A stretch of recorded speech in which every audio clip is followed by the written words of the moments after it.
dalam perayaan meriah hari ini, Yesus Kristus Raja semesta alam, kita diingatkan untuk senantiasa mengasihi sesama yang kelihatan sebagai wujud nyata kehadiran Tuhan.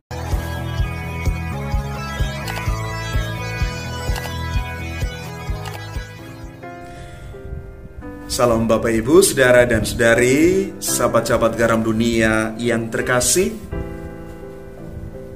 Hari ini kita bersama-sama gereja merayakan Hari Raya Kristus Raja semesta alam.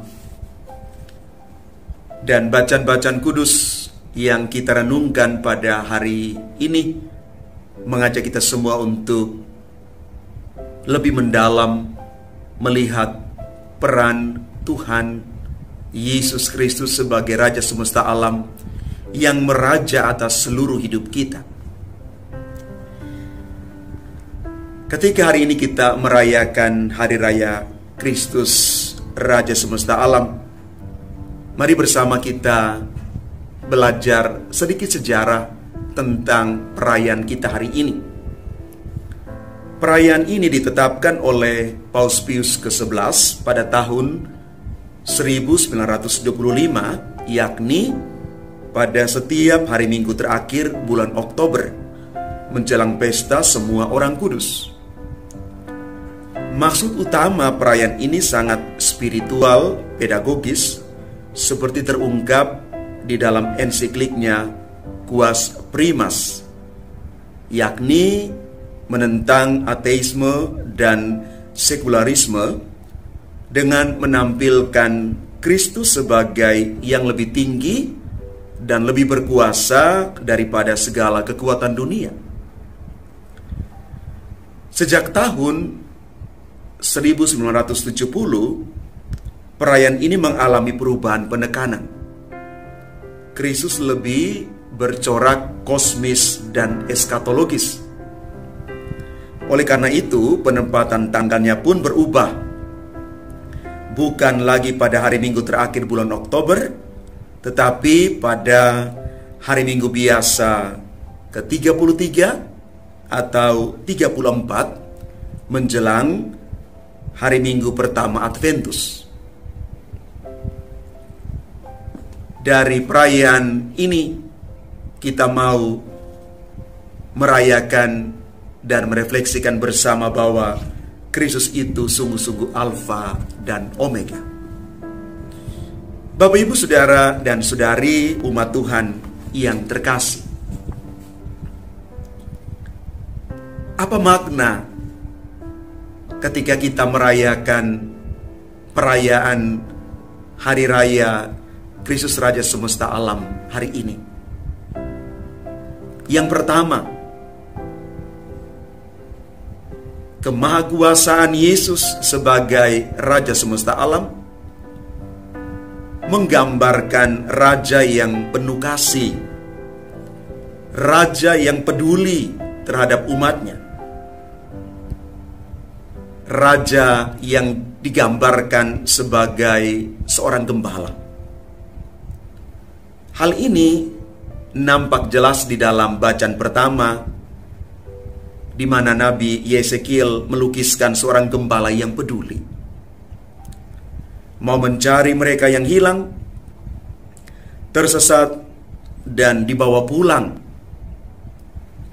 Mereka yang luka akan dibalut, yang sakit akan dikuatkan, dan tetap melindungi mereka yang kuat. Artinya, Raja di sini adalah Raja yang sangat memperhatikan kawanannya, sangat mengasihi mereka yang dipercayakan kepada karya kegembalaannya. Yang kedua, yang patut dijadikan bahan permenungan kita adalah kasih dari seorang raja yang digambarkan sebagai seorang gembala yang peduli terhadap kawanannya itu, memberikan konsekuensi berupa ajakan untuk mencontoh dan meneladaninya. Caranya adalah dengan mengasihi sesama. Kasih terhadap sesama itu menjadi penting karena amal kasih itu semacam bekal yang akan ditagih pada hari penghakiman. Sesama yang dikasih itu tidak lain adalah manifestasi wujud nyata dari Allah sendiri. Sehingga mengasihi sesama berarti mengasihi Allah sendiri. Hal ini jelas dikatakan di dalam Injil. Sesungguhnya segala sesuatu yang kamu lakukan untuk salah seorang dari saudaraku yang paling hina ini, kamu telah melakukannya untuk aku. Sebaliknya, apabila mengabaikan sesama yang membutuhkan berarti mengabaikan Allah sendiri yang hadir di dalam diri sesama. Karena Sang Raja itu berkata, sesungguhnya segala sesuatu yang tidak kamu lakukan untuk salah seorang dari yang paling hina ini, kamu tidak melakukannya juga untuk aku.